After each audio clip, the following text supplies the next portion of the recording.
Okay, everyone, just a quick sound check and then we can get started. I do apologize for my voice. I know it sounds a little bit funny. I just started losing my voice this week, so but we'll see how it goes. Everything should be fine though. Alright, if there's any audio issues, do let me know. If there's any video issues as well, do let me know. I'll wait for the initial audio test and then we can get started. Okay, good. Just a quick general advice and risk warning disclaimer. Note that any advice given is deemed to be of general nature, as the information or advice given does not take into account your particular objectives, financial situations, or needs. Therefore, at all times, you should consider the appropriateness of the advice before you act further. CFDs and Forex are leveraged products that carry a high level of risk and are not suitable for everyone. You can lose more than your initial deposit, so you should ensure CFD and Forex trading meets your investment objectives. Strategies and charts used in this presentation are for example only. You are reminded that past performance is not indicative of future performance. Okay, so I think there's a lot to talk about. We can go with the pound USD. The pound USD is a little bit unique. There's a little bit of a drop because of the PPI. So what the PPI tells you, it's kind of the opposite of the CPI. It's kind of a partner to the CPI, right? So CPI is Consumer Price Index. That's basically looking at how much an item costs to a consumer. PPI is how much it costs for the producers to make them, and we have this number dropping down from the UK. So it's a sign. If the CPI and the PPI drops, it's a sign that the inflation is easing. So I think that's probably why we see a little bit of a drop in the pound USD. So the pound USD is a little bit unique. At this point in time, it might look like it's in a downtrend, but we do have a critical support level at 1.23. Now, what we want to see here with the 1.23 is that we do expect a little bit of support with 1.23. So with the pound USD, and typically I don't jump in like that, but for pound USD, I think it's a great potential for to go long with a minimum risk on the pound USD. This is still below the Ichimoku Club, but we are looking at a potential bounce of 61.8% and also by bounce of 1.23. We could attempt to go for a short. I've been looking at the potential risk to reward ratio here. I think risking about 20 pips on the market, I think it's an okay risk to consider because we're looking at a bounce off the 1.23 level. There are a couple of stop loss levels to think about. If you want to have it like really tight, you don't want to have a lot of stop losses. I'm just jumping straight into this if you guys just join in. We're talking about the pound USD. I think there's a good opportunity to jump in on the pound USD with a small risk in the market. You could have it at 1.2282 in terms of stop loss. You are going to be looking at maybe about 20 to 25 pips in terms of stop loss. The other one is you can have it a little bit lower, just on yesterday's low. That would take it below the 1.2275 level. In terms of stop loss, it will be about 40 pips. So you have an option. Either you want to do a 25 pip stop loss, or you want to extend it a little bit with by an extra 20 pips. You give it a little bit more room. It's completely up to you on this one, but I think the option is there. In terms of potential movement to the upside, we are really trading within this range here. The stochastics on the daily is still above the 80 level. We are looking at a continuous bounce off the 1.23. There are a few technical reasons that why I'm looking at a potential buy right now, and you guys are probably looking at the Ichimoku Cloud and thinking it's below the Ichimoku Cloud. What is this guy doing here? What's this guy telling us to go long on this one here? Number one, on the daily time frame, we actually found support at the Tenkan Sen. The Tenkan Sen today, as of today, it's actually exactly at 1.23. Now, if we take a look at the pound USD on the hourly time frame, I'm just going to zoom in a little bit. The red line is the Tenkan Sen. The blue line is the Kijun Sen. There's actually a little bit of a shift. The Tenkan Sen was actually flat. It transitioned basically right now. It is above the Ichimoku Cloud. The Kijun Sen, it's still above 1.23. So I think we do have a little bit of a support building up on the pound USD. But the option is there. You can go in for a 25 pip stop loss, or you can go for a 45 pip stop loss. In terms of potential target, we are eyeing a potential return towards 1.2375. You can go for 1.2350, and the risk reward ratio is going to be about 1 to 1. All right. or you can go for 1.2375 all the way up to 1.24, and this is where the risk reward ratio becomes much more interesting. So with the pound USD, we have seen that drop off the PPI, but the overall tone for this one here is that we are, relying more on the 1.23 support, and since price is basically back at 1.23 support, and if you take a look at the stochastics, it hasn't crossed over yet, but I think we can jump ahead on this one. There's a few options. You can jump in right now with a small stop loss of maybe about 25 pips, or you can wait for the stochastics to cross. If you wait for the stochastics to cross, maybe your entry would be closer to 1.2325. So there are a few options there, but if we take a look at this one, has a Tenkan Sen crosses above the Kijun Sen, I think we have seen that happen on the pound USD, at least on the hourly time frame. That's number one. Now, if we take a look at the euro pound, this one here is still being pressured lower, but overall, we are seeing signs of potential resistance building up on the daily time frame. But the hourly time frame right now, I think for the euro pound, if this one breaks below 0.8820, then I think we are going to be seeing a little bit of a weaker euro. So that's likely going to boost the pound USD a little bit. So that's the reason why I'm eyeing the pound USD, and I think it's good that we start and we saw that happen. I think it's a great opportunity if you are looking for a trade that has a kind of a smaller range to it. Okay. So with the Euro USD, this one here is a little bit of a different story. In terms of should we go long on the Euro USD, I think the answer to this one here is not yet, because I think we are looking at a little bit of a weakness on the Euro pound. So I'm looking more on a bounce on the pound USD to happen first before Euro USD follows suits. For the Euro USD, I think we are looking at a little bit of a movement closer towards 1.0850. And now if we take a look at the reason why I jump in on the pound USD, the Kijun Sen here and the Tenkan Sen hasn't crossed. The Tenkan Sen is technically still above the Kijun Sen, right? We haven't seen any transition. So what we're looking at is price is actually trading below the Kijun Sen. So I think we might pull back down a little bit towards 1.0850. So between the two, on the Euro USD or the pound USD, I'm okay to jump in for a long. The Euro USD, I don't think it's quite time to jump in for a long. Okay, so back to the pound USD, I think this is a great trade. Your target levels are going to be 1.2350 or 1.2375. If you want to go by the fibs that we have here, then it will be this fib here. Then your target levels are likely going to be limited to about 1.2375. It's still going to give you a great risk reward ratio. If you go forward at 1.24, it's going to give you 1 to 4 risk reward ratio. So I think this is a great trade to look at. But if you want to play it safe, then you can go for that 1.2350. It's still going to give you about 1 to 2 risk reward ratio on the pound USD. So this one here, I think this is currently going right now. So if you just jump in, we just talk about the pound USD. And we're looking at that bounce off the 1.23 level. Okay, Euro USD, different story. It's still range bound. It's still very, very choppy. If you want to trade, between 1.09 and 1.0850. In terms of, is it time to go in for a long right now on the Euro USD? I would hold off a little bit on the Euro USD either. For price to move back up above the Ishimoku cloud, or for price to move closer to 1.0850, then you want to be looking at that opportunity on the Euro USD. But at this point in time, it's not quite there yet. Okay. I'll take a look at the Nasdaq this evening. No problem. How far do you think the Euro AUD will drop? Let's take a look at the Euro AUD, because I'm looking at the Euro AUD based on the bucket that I have, but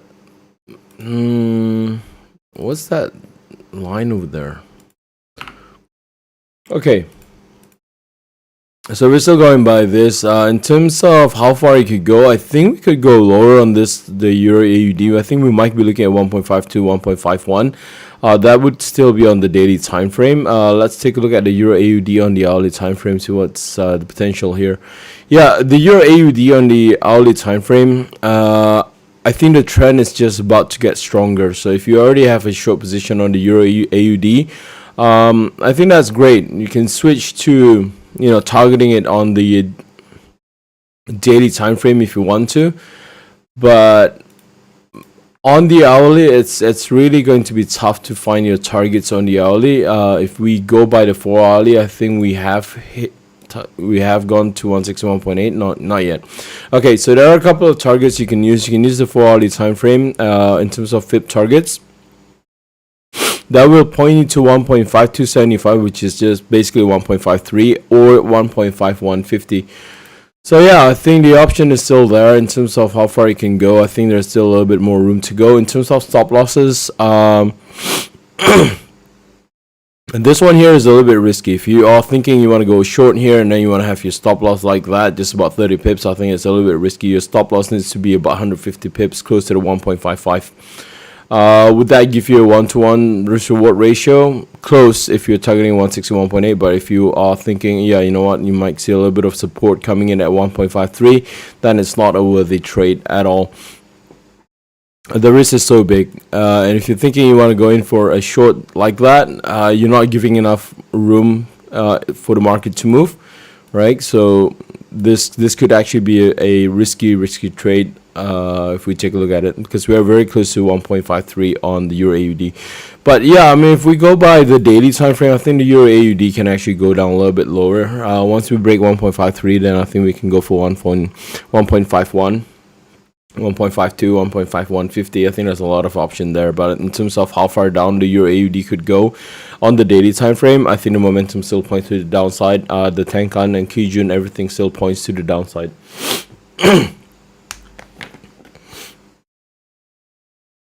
GBP USD, no swing for now. I mean, if what we're looking at here and it permits you to be, turn into a swing trade, then yeah, you can actually jump in right now and turn it into a swing trade and go for 1.2450. What we're looking for right now is basically support at 1.23. I think that's still a significant support on the daily time frame. So the momentum, we're not seeing a reset on the momentum. Once we bounce off 1.23, then yeah, I think we might be looking at another attempt to break 1.2450. So if you're thinking, yeah, you want to transition this into a swing trade, by all means, you can go for that 1.2450. But if we take a look at the scale on the hourly time frame, if you go for that 1.2450, this is like a crazy good trade because it's 1-to-6 risk to reward ratio. But if you're an intraday trader, I wouldn't go for that far initially. I would probably go for 1.2350, 1.2375, 1.24 max, right? But it depends. If price is already close to 1.24 and there's a lot of bullish momentum behind it, then yeah, by all means, you can move your stop loss to break even. You can lock in some profits and you can let it run to 1.2450. So I think this one here is a little bit flexible. Right, Euro AUD is still holding from 1.5960. Holy moly, that's really far. you basically shorted it for all the way from the top since December, so I think that's a great job. If you want to, I think you should be locking in your profit. Maybe move it to about 1.5550 or 1.56, really up to you, but I think you should be locking in some of the profits and you should be scaling out on the Euro AUD. Alright, yen cross is a little bit unique, right? So let's take a look at the Euro yen on the hourly time frame. We'll cover the currencies first and then we'll move on to Nasdaq and the other commodities. Right, with the Euro yen, this one, I think that was a trade on the Telegram channel. I think this is done and dusted, yeah. So we have gone to 127.2, get rejected really strong. Price is hovering around 141, but should you be going long on the Euro yen at this point in time? Probably not. Just because we don't have that momentum right now. It's within the Ichimoku cloud. This is on the hourly time frame.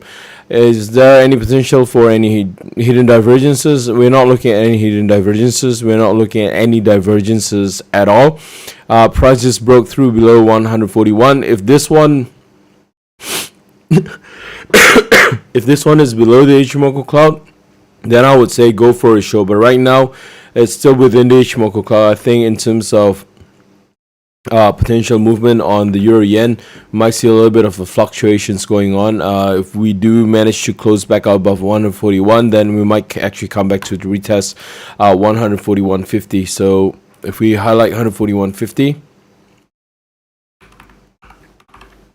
you will see that was basically where price was basically contested on the euro yen here. So we're looking at that range there.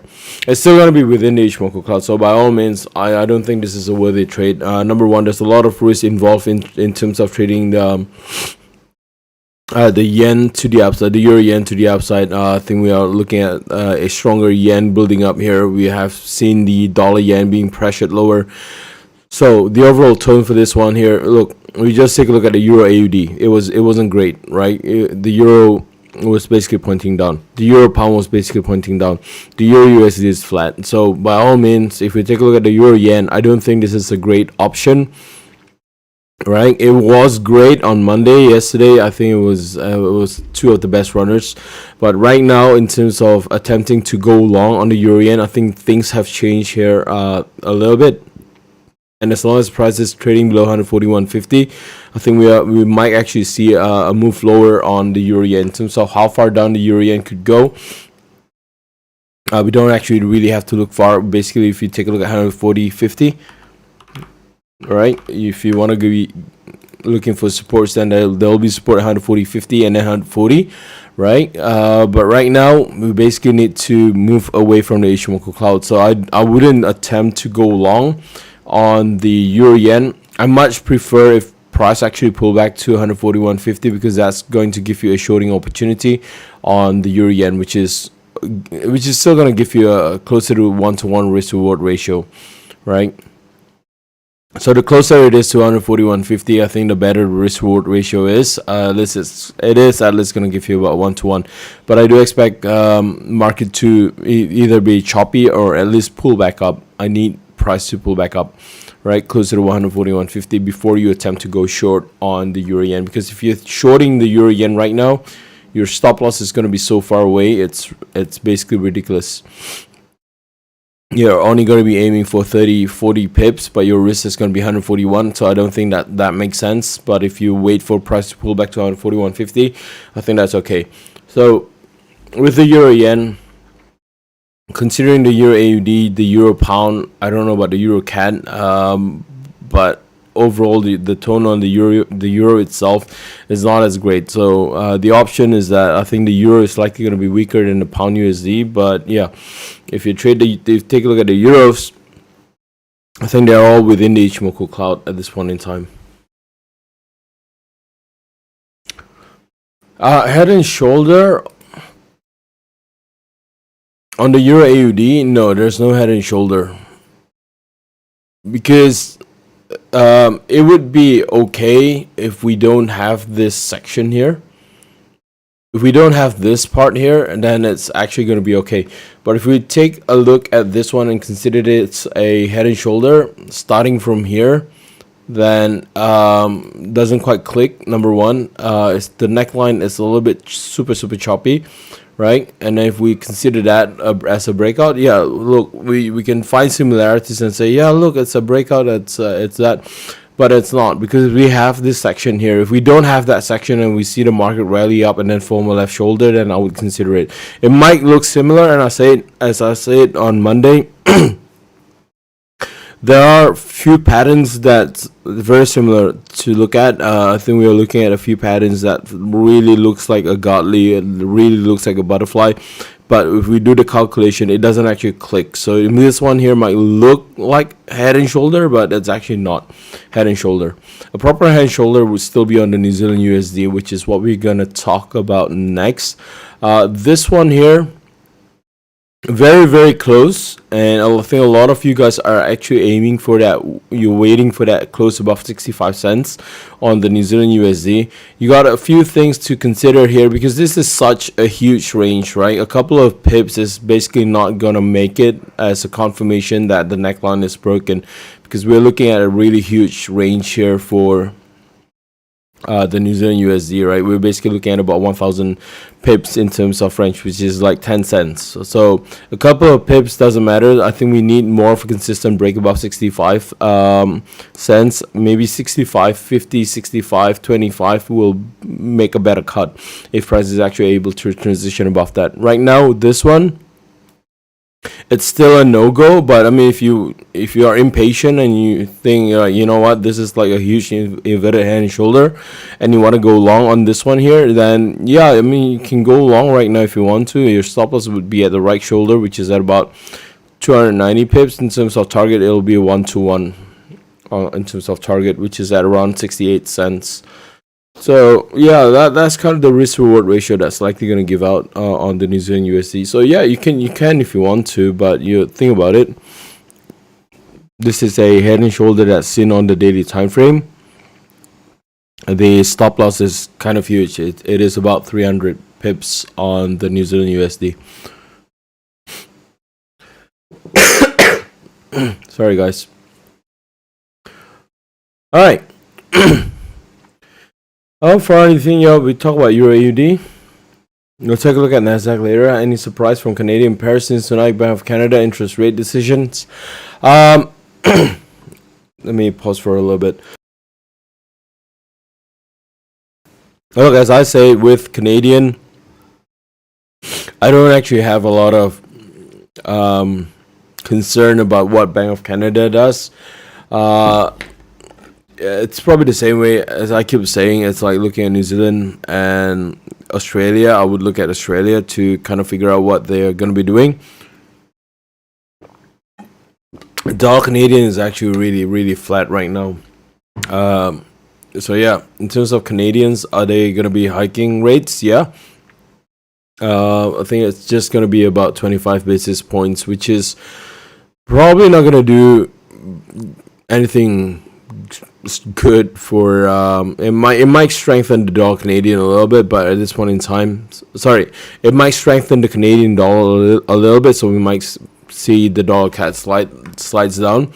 But let's take a look at it on the hourly time frame. All right, this one here, it's basically within the Ichimoku cloud. I would actually not do anything on this one. You might think, you could, if you're thinking of going long on the dollar Canadian because there's a bounce of 1.3350, I don't think this is quite done. The FIBs that we have from 23rd of January, that is still in play. I think we're still looking at a move towards 1.33 2025 below 1.3350. If you're thinking of going short on the dollar Canadian, I would wait for the stochastics to move. I don't think it's worth it, trading before the interest rate decision. But if you're thinking of going short on dollar Canadian, then yeah, your stop loss would be, if you place it at 15 pips, it's going to be too small. But in terms of target level, you're going to be looking at about 1.3325. So I think you have that luxury to, kind of expand this a little bit in terms of range. What I'm afraid of is it's going to spike, take out a position, and then go in the direction. But overall, it's basically finding resistance in the Ichimoku cloud. It is back below the Ichimoku cloud right now. So if you're thinking of going short on the dollar Canadian, I think it's okay, but I would really place my stop loss closer to 1.34 rather than 1.3380. So I would extend it a little bit. It just makes a little bit more sense. Until we see that transition in momentum, I think your initial stop loss would still be at about 30 pips in terms of range. All right. Give me 1 second, guys.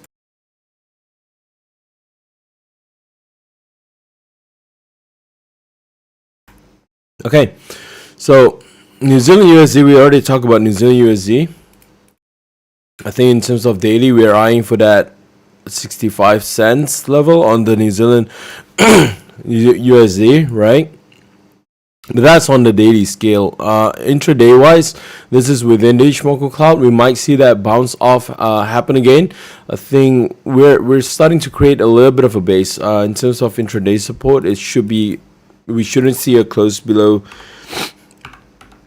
64.50. Right, we don't want to see price close below 64.50. In fact, I don't want to see price I don't want to see price close back below the Ishimoku cloud.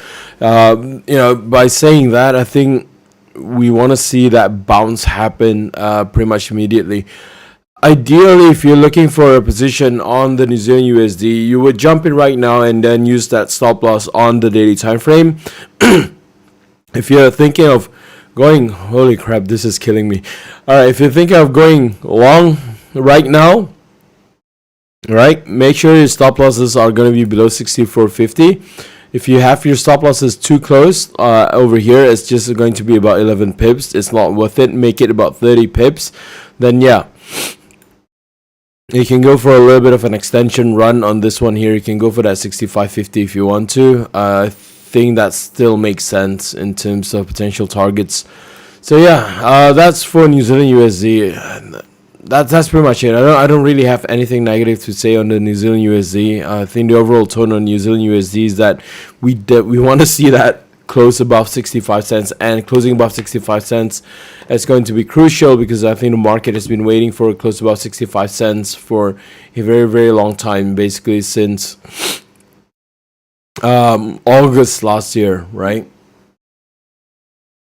Okay. Cool. I do apologize. I don't know what is wrong with my voice. It just kind of disappeared yesterday. I was still fine and I was still normal on. It was still fine. It was still normal on Monday. So yeah. So yeah, no head and shoulder on the Euro AUD. Okay. How do I join the Discord? I think I missed the info. I don't know where to find the link. Oh, the Discord channel. It's more of a separate community channel. It's actually it's not run by basically it's a separate community channel. If you want to join in, then join in through Telegram, and I'll post the link again on the Telegram channel. But I'm not sure. Can I share the Discord link here? If I could share that, then I would give it to the administrator. If it's okay to share that, just let me know if it's okay. Team Octa, if that's okay. All right, gold. Yeah, let's take a look at gold on the hourly time frame.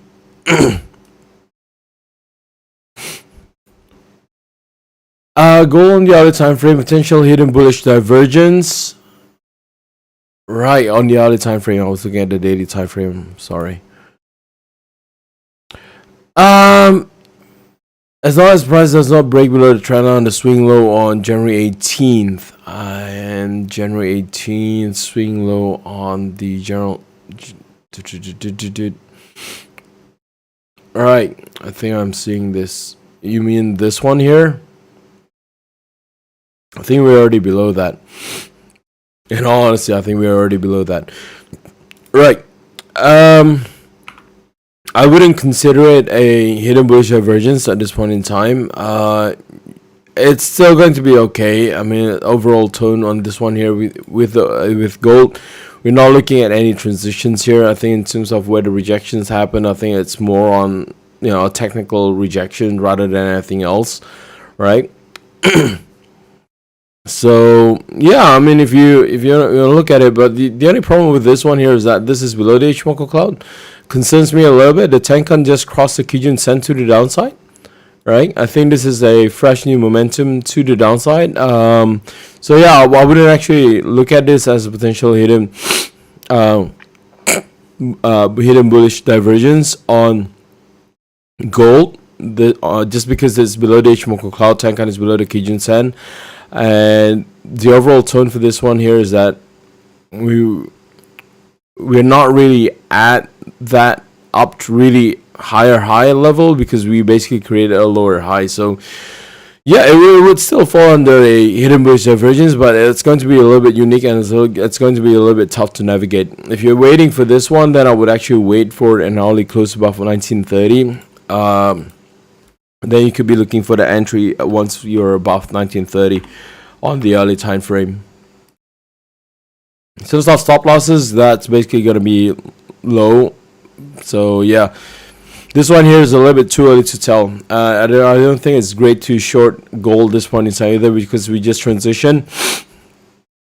In terms of how thick the Ichimoku cloud, it's not really thick. So price could actually transition back above the Ichimoku cloud, basically just back above 1930.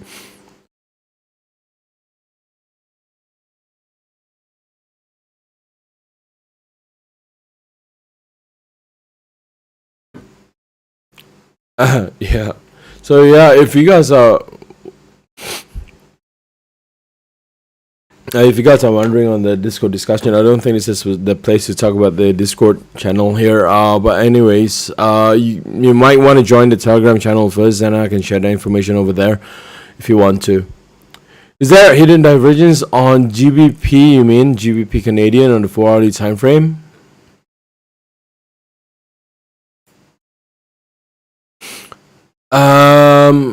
Yeah, I would call this a hidden divergence, a hidden bullish divergence. Just make sure that price doesn't transition back below 1.6450. If it transition back below 1.6450, I don't care if it's a hidden divergence or not. It's going to change things a lot. It's going to break a critical support level. It's also going to make it transition back below the Ichimoku cloud. I would probably look on the other time frame for any potential on this one here. I think this one, if we take a look at GBP Canadian and the GBP USD, I think they're about in the same ballpark here. The 1.6450 level on the GBP Canadian is equivalent to that 1.23 level on the pound USD.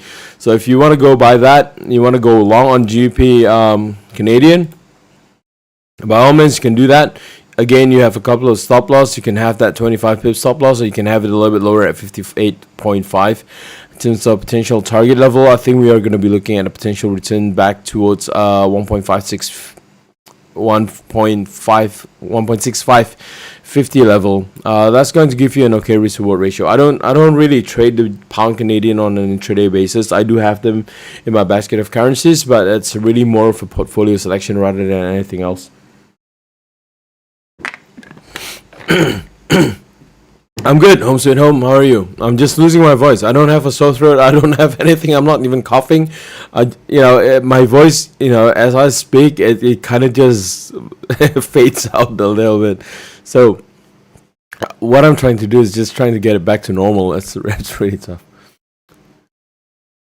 All right, cool. Thanks. You're watching a daily. That's really awesome. Hope you're well in Pakistan. All right. Okay, so I think with the other concern that I have is with the dollar index here. The dollar index here has been a little bit weird to me, right? This one here, this is actually going to be really tough. As I say, I'm not expecting anything much this week, right? In terms of the US dollar, is it going to get stronger? Is it going to get weaker? I think it really depends on what the FOMC does. So I think the market is actually going to be sideline, range bound for the US, the dollar index, right? And we got support at 101.50. I don't think this is any indication that it's a bullish reversal. I don't think this is also a continuation pattern. I think this is a really bad sideways condition for the dollar index.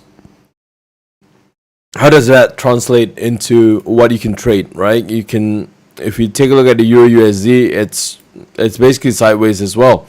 You're not really looking at the Euro USD creating any new range or anything like that. If I were to zoom in, all right, you'll be able to see that this is actually trapped between 1.0850 and 1.09 for basically a good part of this week. It's basically that for the whole week.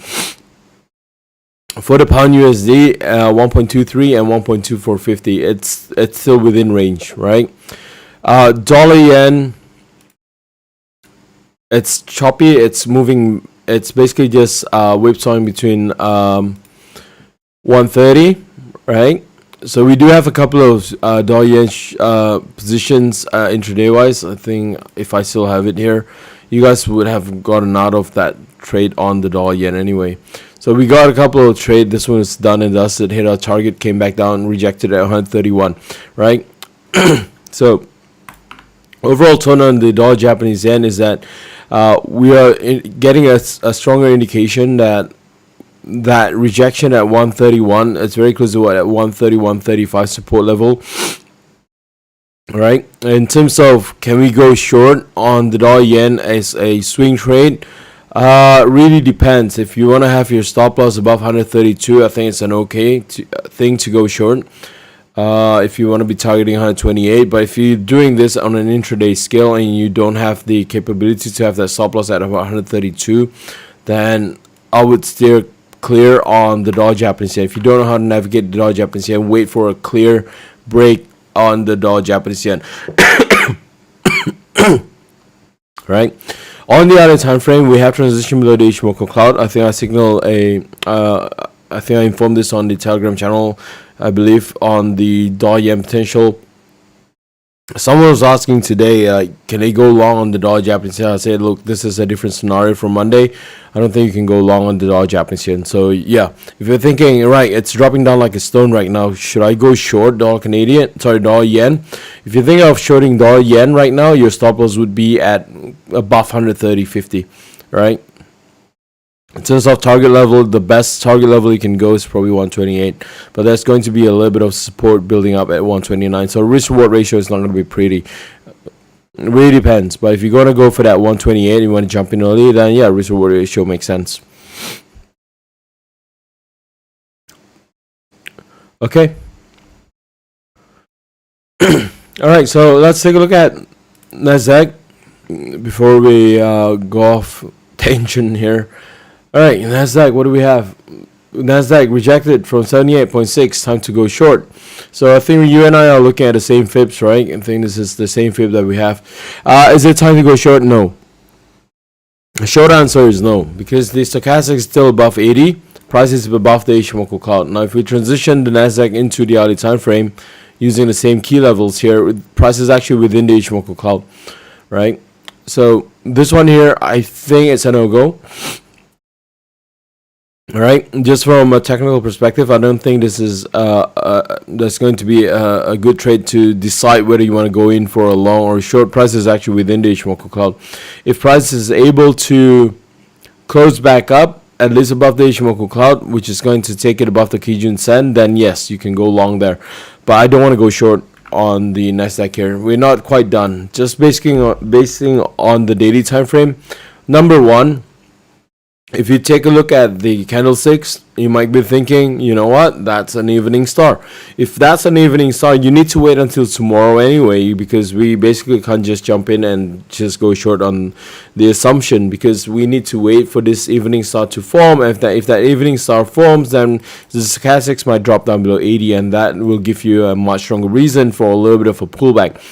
Now, if it gets rejected at 78.6%, don't think you can go for an extension as well, because you need to go for a little bit of a 61.8, 78.6% pullback. So you can't really target far. Your target is basically just going to be about 11500, right? So you're better off waiting for a little bit of a bounce instead of going for a short on the Nasdaq here. I don't think it's worth it. Think about it. If you're going short right now, your stop loss would still be above 12,000, right? Or close to that 12,000 level. I would go for that 12,000 level in terms of stop loss. But your potential profit is going to be limited to about 11,500. Risk reward ratio is not going to be 1-to-1, so I don't think it's pretty at all. Right, so we take a look at the situation here on the hourly time frame. It's actually within the Ichimoku cloud, so I don't think it's a great day to trade the indices, at least not on the Nasdaq. You can take a look at the US 30. It's also within the Ichimoku cloud. The S&P 500 is also within the Ichimoku cloud. So all of them are basically showing the same symptoms here, right? Take a look at the US 30 on the daily time frame. It's also still within the Ichimoku cloud. S&P 500 slightly above the Ichimoku cloud. We might see a little bit of more of a transition to the upside rather than anything else. So I wouldn't short the index, right? But I wouldn't be trading the index today either, because all of them are within the Ichimoku cloud today. So US 30, S&P 500, Nasdaq, all of them are inside the Ichimoku cloud. So it's probably not worth it. Cool, by you. Don't rush into this. You guys need to understand what's really going on next week, right? You need to understand what's likely going to happen next week. So next week, if you don't know the schedule, let me tell you the schedule. On Wednesday and Thursday, it will be on Thursday actually. It will be Wednesday. It'll be Wednesday for the US, but if you live in Asia, all of them happens on Thursday. So let me give you the rundown. What's going to be happening? The FOMC is going to be making that interest rate decision. There's a little bit of a talk in what's likely going to happen, right? People are saying, yeah, it's going to be at 25 basis points. I don't think that's going to be the case, because the argument with the FOMC is this. They're still arguing. Some of them wants a quicker, faster interest rate hike to fight off that inflation a little bit quicker. So the option is, right now, market is heavily pricing in the 25 basis points. I think you need to consider a probability of a potential 50 basis points hike. This is still in play, and they still have room to go. In terms of terminal rates, how far up can they go? I think they have about 1.25%, which is 125 basis points. So they can do 50 basis points and then do 25 basis points for the rest of it, right? That's from FOMC. Then you got Bank of England, and then you have the ECB, also set to hike interest rate. The ECB has already, Christian Lagarde has basically hinting at the market for a potential 50 basis points hike. The Bank of England is a little bit of a wild card, because if we take a look at the CPI numbers and the PPI numbers, it's dropping down. So the Bank of England might decide on a 25 basis points hike, but they, again, if they look at what the FOMC does, what the ECB does, they might go with 50 again. So that's all within Wednesday and Thursday next week. And then you've got the NFP numbers, obviously. You got the NFP numbers, you got the unemployment numbers, which is because next week is going to be the first Friday for February. How time flies, right? Because we just had our new year. All right, I was doing my webinars at the end of the year, and now we're close to the end of January already. This is crazy. All right, so that's basically what's likely going to happen next week. I think this is probably why market is a little bit quiet. That's number one. Number two, we've got the Chinese New Year. So the Chinese market is basically closed throughout this week. Some part of Asia, I think a lot of traders are actually going to be away if they're celebrating Lunar New Year, right? Some part of Korea is celebrating Lunar New Year as well, I believe. Japan is observing it as well. I don't think they celebrate it, but they observe it. Yeah, some part of Asia are actually going to be closed, like half closed this week. All right, so we talk about gold. Let's talk about oil, because oil is interesting. I think a lot of people are waiting for oil, right? They're kind of rushing into oil. I say no rush on oil. I want to see a move, back above 82 and just make sure that it actually bounces off. So the projection from Monday was that pullback from 82 back to 80. Right now we're looking at that pullback happening, right? On the 4-hourly time frame, I think this is a question from Denny. Possible long, yeah. I mean, if you want to take the risk, yeah, you can possibly go long on oil if the stochastics crosses up and price basically goes back up above the Ichimoku cloud. You might want to target 83, 84 though, but I think there's a lot of risk involved in it, because overall we're basically still below a key level. We're still below 82 level. We don't actually have a significant close above 82 on the US oil. So yeah, if you're trading based on the 4-hourly time frame by itself, then I think it's okay. You're looking at a bounce of $80, and I think that's a great thing. But just make sure your stop losses are going to be that far down, 18th of January, which is going to be about 78. So you got $2.50 of some potential risk there. But yeah, other than that, if you're trading based on the 4-hourly time frame, if the stochastics crosses up, I think I know what you're looking at. If you're waiting for the stochastics to cross up, price trades above the Ichimoku cloud, then yeah, you can probably go do that if price trades back up above 80.50. So about 80.60, you might find your entry there. I think it's an okay trade.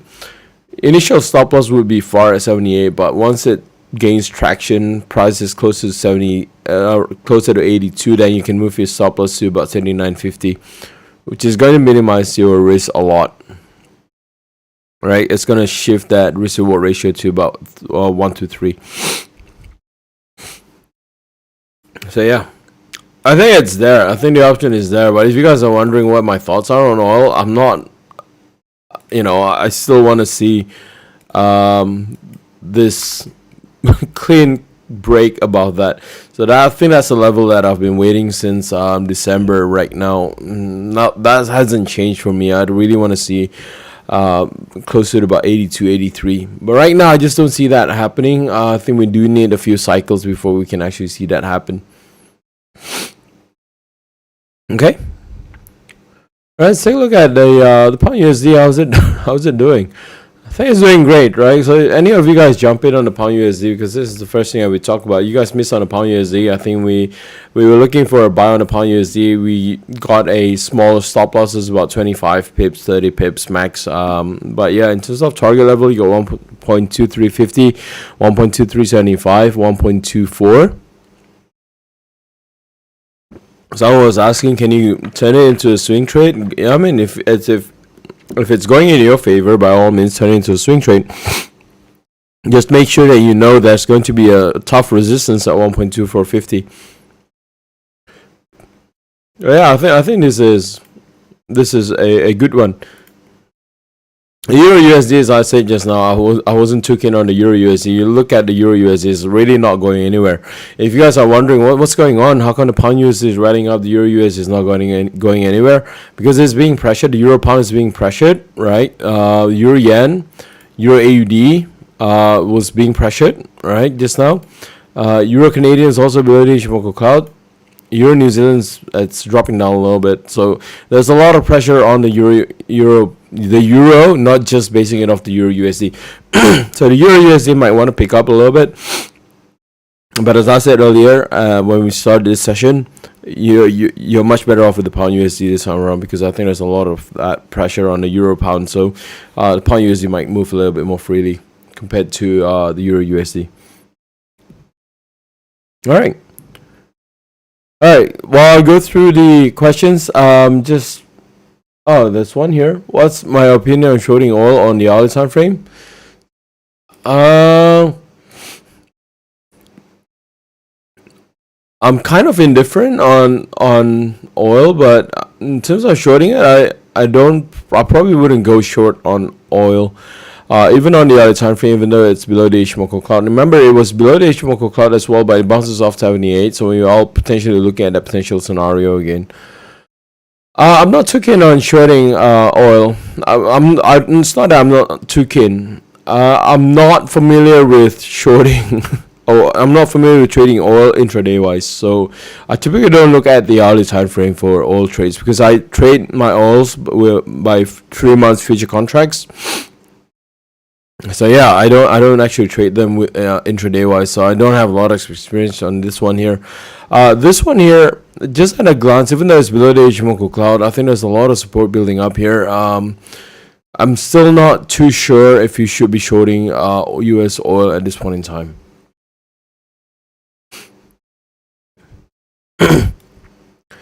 All right, let me go through the questions.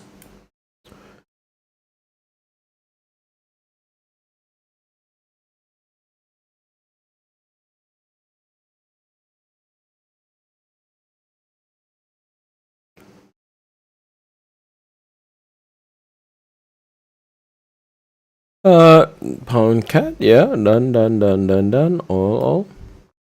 Okay, right. Any others that we haven't touched base on? I think we already covered a lot. Anyone jump in on the pound USD trade or not at all? We haven't touched the Aussie USD, but let me just quickly touch base on the Aussie USD a little bit. In terms of Aussie USD, I don't like where the Aussie USD is currently going. It's currently tracking above 161.8%. We might find a new extension and stuff like that, but I think if we take a look at how it's been progressing, this has been a slow painful grind to the upside for the Aussie USD here. So we got 69, 70 cents, and then now we basically have 71. So it's normal. It's pretty normal for AUD USD to do this, but yeah, I don't think it's worthy of any trade on the Aussie USD, because if we take a look at it on the hourly time frame, this might get a little bit choppy, because intraday wise we do have a little bit of support coming in at 70.50. So if you're thinking, right, if you have a short position intraday wise on AUD USD, you might want to be a little bit careful of a potential support coming in at about 70.50. So yeah, your condition, your situation might be like this, or you might have gotten short a little bit quicker, but you need to be careful of 70.50 as a potential support.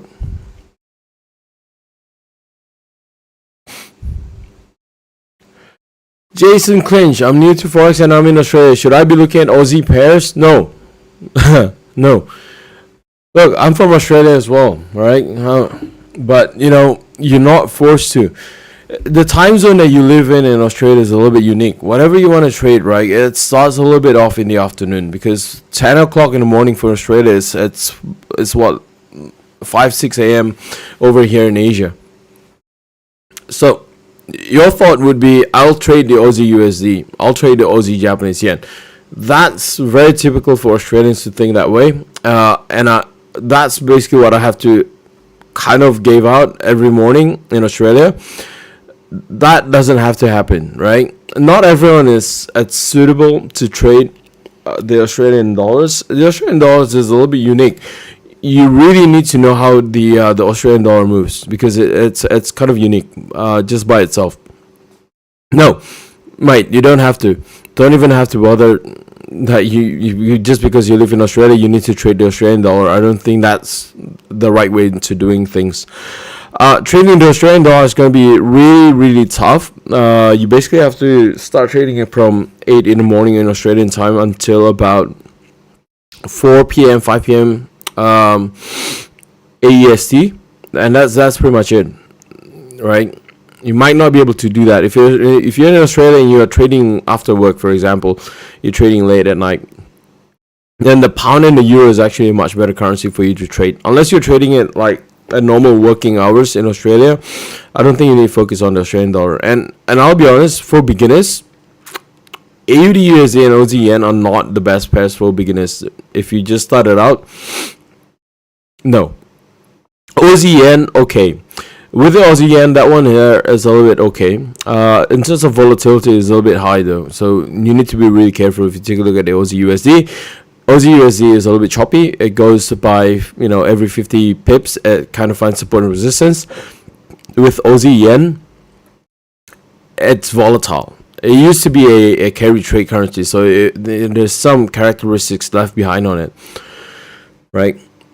But yeah, you can start out with it if you want to, but I think there's a lot of other easier currencies for you to look at. If it really depends on what time you trade. Do you trade in the morning, or do you trade in the afternoon or evening? Everyone's jumping on the pound.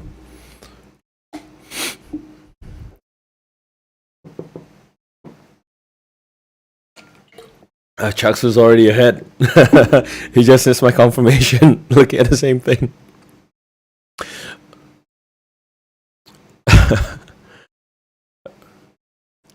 Alright. We're going to talk about gold, right? In terms of gold, I don't have anything much on gold. In terms of, do you see a little bit of that rejection happening right now? I think it's a normal rejection. We're very close to resistance at 1950. I think price is actually starting to grind a little bit for gold, and just ahead of the FOMC next week, gold is likely going to be sidelined as well. So yeah, I wouldn't want to go short on gold. I'm just not looking at the potential for a short on gold at this point in time. I think we're still looking at buying. I think we're still looking at gold demands at this point in time. Even though this is back below the Ichimoku cloud, if you take a look at the Tenkan Sen and Kijun Sen, it's a little bit of a mess here. So yeah, I would steer clear from gold, at least today. Aussie USD, if price goes down and get rejected, is it okay to buy or just let it run? I would probably buy. You mean price getting rejected at 70 cents? Are you talking about daily or the hourly time frame? You mean price goes to 70.50 and then bounces off? Can you buy from there? Yeah, I think you can buy from there actually. If you the momentum shifted down and then goes back up, and then price, basically does that, goes to 70.50, bounces off, I would go along on that one, no problem at all, because that was the previous resistance being tested as support. So we basically break above 70.50. We haven't seen the correction back to 70.50 happen. So I think what we're looking at in the market is basically correction towards that 70.50 level. If you're trading mainly during the day, then yeah, look, Aussie USD, dollar yen, those are Aussie USD, dollar yen, Aussie yen, Kiwis are okay. You don't have a lot of choice. If you're trading during the day in Australia, then you actually don't have a lot of choice. You need to take a look at the Aussie USD, New Zealand USD, Aussie yen, New Zealand yen, dollar yen. Right, there's 5 and gold. So you got 6 for Australian time. And that's pretty much it. If you trade a little bit late in the Arvo, then yeah, you can take a look at the pound USD and the euro USD, but that's really limited, because I think for the UK market to kick off, it will be about 6 to 7 p.m. in Australia. So yeah, if you're trading within the day, then you only have the Aussie yen, Aussie USD, New Zealand yen, and the dollar yen.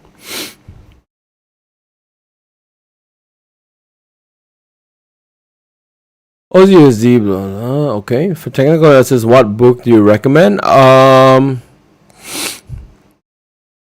Understanding Candlesticks by Steve Nissen. Highly recommend that book.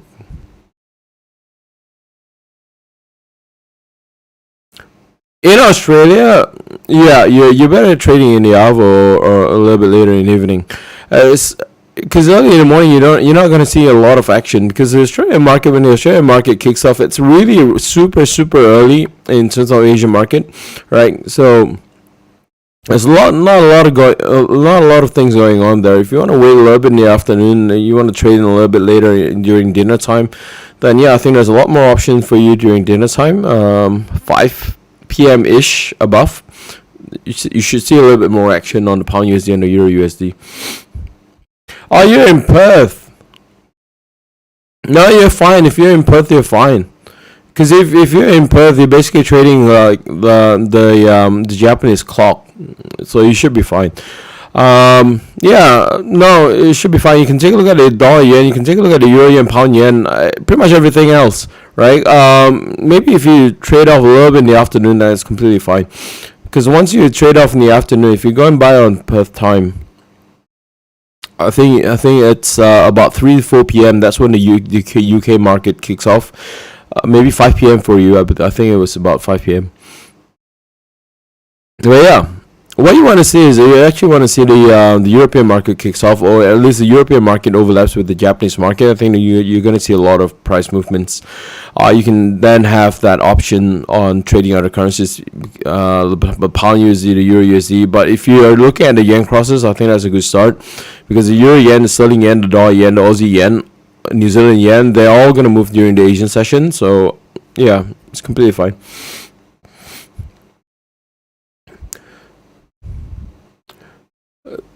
Resistance, Albert, I'm not getting it. What resistance are you looking at on the Aussie USD?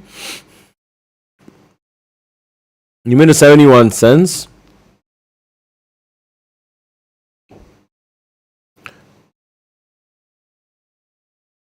I'm not sure. You're looking at resistance, but you want to buy and just let it run. I'm a little bit confused. Alright, dollar Swiss.